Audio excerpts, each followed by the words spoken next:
옥투보이님께서 올려주신 정유주들 고민 많으시죠? S오일을 들고 계시네요. 11만 7천 원 매수가고요. 25%입니다. 갑작스러운 좀 하락 때문에 당황스러우시다고 연말까지 보고 아마 배당도 있고 하니까 투자를 좀 결정을 하신 것 같은데요. 마진에 대한 우려도 있고 굉장히 답답한 주식 아닙니까? 최근에 정유주를 갖고 있자니 참 그렇죠. 네. 저는 화학하고 이제 정유주 얘기할 때 아까 배제하셨으니까. 네, 네. 배제도 했고요. 네네. 저는 우리나라 정유업황은 다 끝났다고 봐요. 근데 정유업황이 과거처럼 호황은 두 번 다시 오기 힘들다.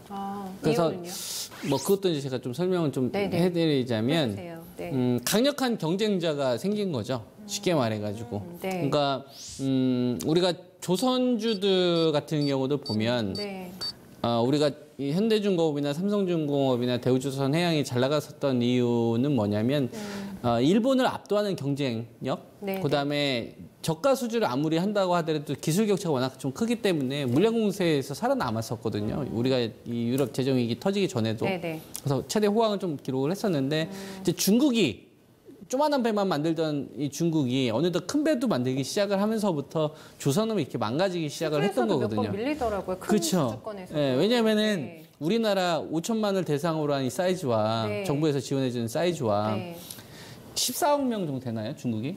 그죠. 14억 명을 대상으로 하는 이 사람들이 움직이는 이 금액의 단위가 틀릴 거 아니에요. 그러니까 거기서는 뭐냐면 돈은 많은데 기술력이 그동안 부족했던 거다 이거죠. 근데 중국이 짝퉁으로 유명하지 않습니까? 기술 유출이나 이런 것도 되게 심하잖아요.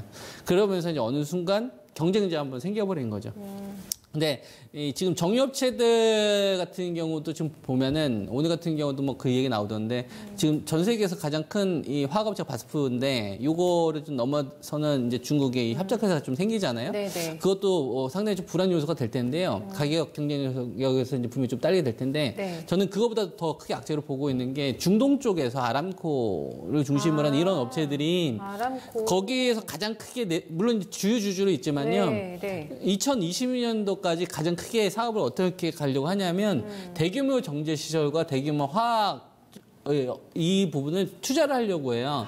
그래서 이제 우리나라 이 화학업체들 같은 경우에는 그동안 이제 중동 쪽에서 원유를 수입을 해서 거기서 이제 정제를 해서 물건을 만들어서 다시 그걸 역수출해서 돈을 버는 구조로 갔었는데 이제 이거를 건드는 가장 큰 돈 많은 경쟁 업체가 생기다 보니까 그래서 저는 정유업황은 앞으로 이제 힘들다고 봐요. 경쟁자가 너무 많네요. 그래도 막강 경쟁자. 우리나라가 그나마 좀 잘했던 게 뭐냐? 우리나라는 자원이 없잖아요. 자원이 없는데 손재주가 있단 말이에요. 전 세계에서 젓가락 쓰는 데가 세 군데가 있습니다. 우리나라하고 베트남하고 한 군데는 어딘지 제가 까먹었는데 중국인가?